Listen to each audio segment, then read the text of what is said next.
Hello, आज हमारी जो वीडियो का टॉपिक है वो है सप्लायर्स को फाइंड करना अलीबाबा में। जब हम लोग एक अच्छी प्रोडक्ट डिसाइड कर लेते हैं, हम अपना एक प्रोडक्ट को एनालाइज करके उसको फाइनल कर लेते हैं अमेज़ोन पे सेल करने के लिए, तो नेक्स्ट स्टेप हमारा सोर्सिंग ही होता है। क्योंकि सोर्सिंग आपकी डायरेक्टली प्रोपोर्शनल है कि आपका प्रॉफिट मार्जिन से। जितनी आपको चीज़ सस्ती मिलेगी अलीबाबा से, उतना ही ज़्यादा आपका रेशो होगा प्रॉफिट मार्जिन का। तो सबसे पहले हम देखते हैं कि हम एक अच्छा सप्लायर फाइंड कैसे कर सकते हैं, क्योंकि यहाँ पाकिस्तान में या कहीं भी बैठ के आप अगर चाइना से सोर्स करते हैं तो सबके जहन में एक क्वेश्चन होता है कि पता नहीं सप्लायर कैसा है, ट्रस्टवर्दी है भी या नहीं, उससे हमें सोर्सिंग करनी चाहिए या नहीं। तो सबसे पहला जो हमारा स्टेप होता है वो यही होता है कि हम एक अच्छा अलीबाबा का सप्लायर ढूंढ सकें जिससे हम लोग ऑर्डर कर सकें और हमें यकीन हो कि हमारा ऑर्डर डिलीवर हो जाएगा।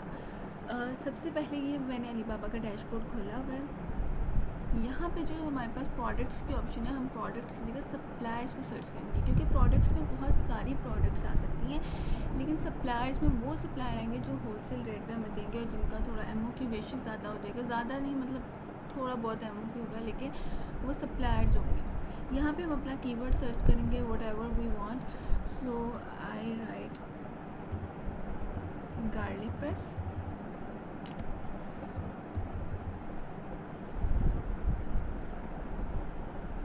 मैंने इस कीवर्ड को सर्च किया।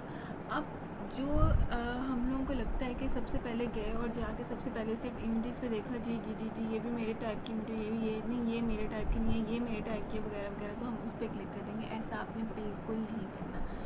सबसे पहले यहाँ पे जो ऑप्शन आ रही है, इसमें सबसे पहले आपने ट्रेड इंश्योरेंस को क्लिक करना है।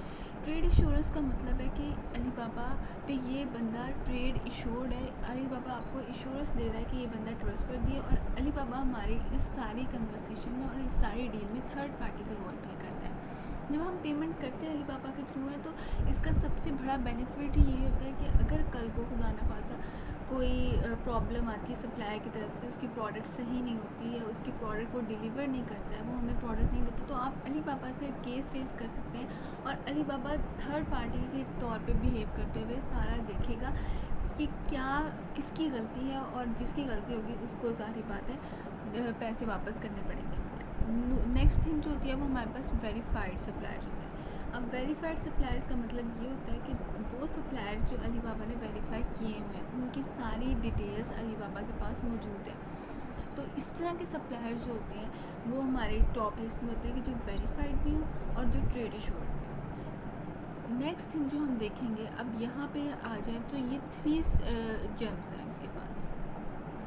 जितने ज़्यादा जेम्स होंगे उतना ही ज़्यादा वो सप्लायर हमारे लिए ट्रस्टवर्दी होता है, उतनी ज़्यादा हम उसके साथ काम को आगे लेके जा सकते हैं। दूसरी थिंग जो होती है वो हम देखते होते हैं रिस्पॉन्स रेट। यहाँ पे लिखा नज़र नहीं आ रहा, वरना यूजली यहाँ पे रिस्पॉन्स रेट लिखा होता है। वो भी हमारा सप्लायर का 80% से ऊपर ही होना चाहिए, तो ही हम उससे कॉन्टेक्ट करते हैं। वरना जो सप्लायर बिल्कुल ही थोड़ा रिस्पॉन्स रेट रखते हैं, उनके साथ काम करने में इतना मज़ा आता ही नहीं है, बिकॉज उनकी मैसेज डिलीवरिंग स्पीड कम होती है, या जो भी उनका रिस्पॉन्स रेट बहुत कम होता है। तो हम ऐसे सप्लायर्स के पास नहीं जाते। ज़्यादातर हम देखते हैं एक तो ये वाले जेम्स हो उनके पास, 3 या 2.5 तक भी हो तो हम चले जाते होते हैं, और रिस्पॉन्स रेट उनका अच्छा हो। नेक्स्ट, अब ये जो हमारे पास आ गई है लिस्ट सारी, यहाँ पे हमें नज़र आ रहा है 500 सप्लायर्स हैं। इस प्रोडक्ट के 500 सप्लायर्स हमारे पास ऐसे हैं जिनके पास ट्रेड इंश्योरेंस भी होगा और जो वेरीफाइड भी होंगे। हम इनको कांटेक्ट करेंगे।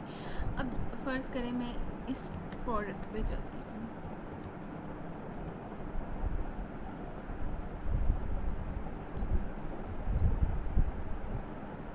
मैं इस प्रोडक्ट पे गई। यहाँ पे मुझे नज़र आ रहा है कि उसने जो प्राइस लिखी है वो $1 to $5 पर पीस लिखी है, और 100 पीसेस उसका एमओक्यू है, मिनिमम ऑर्डर क्वांटिटी।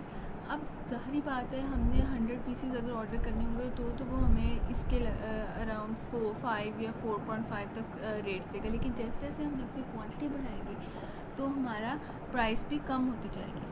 सबसे पहले हमने करना है कॉन्टैक्ट सप्लाई। यहाँ से हम करेंगे, या फिर लीव अ मैसेज में जाके हम उसको एक मैसेज छोड़ देंगे। जब वो अवेलेबल होगा वो हमें बैक करेगा, मैसेज बैक करेगा।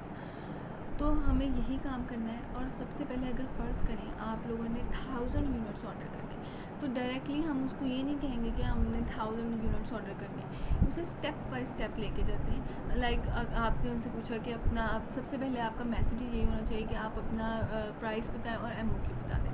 और आप अगर आप इंडिविजुअल होकर बात करेंगे तो वो थोड़ा सा उन पर अच्छा इम्पैक्ट नहीं डालता, वो एक इंडिविजुअल के तौर पे ट्रीट करते हैं। लेकिन जब आप एक कंपनी के मैनेजर, हमेशा आपने जब भी मैसेज करना है तो सिंपली आपने ये वर्डिंग यूज़ लाजमी करनी है कि मैं एक कंपनी का मैनेजर हूँ और मैं आपसे प्राइस और एमओक्यू लेना चाहता हूँ। तो इस तरह ये होगा कि जब आप प्राइस वो आपको देगा और एमओक्यू देगा, अगर उसने 100 पीसेस का फ़र्ज़ करें आपको $5 कर दिया, तो फिर आप जाएंगे कि ओके अगर मैं 200 पीसेस ऑर्डर करूँ या अगर मैं 500 पीसेस ऑर्डर करूँ तो क्या होगा, वो फिर आपको 500 का रेट देगा। इसी तरह करते करते करते करते आपने उसको 1000 पीसेस पे लेके आना है।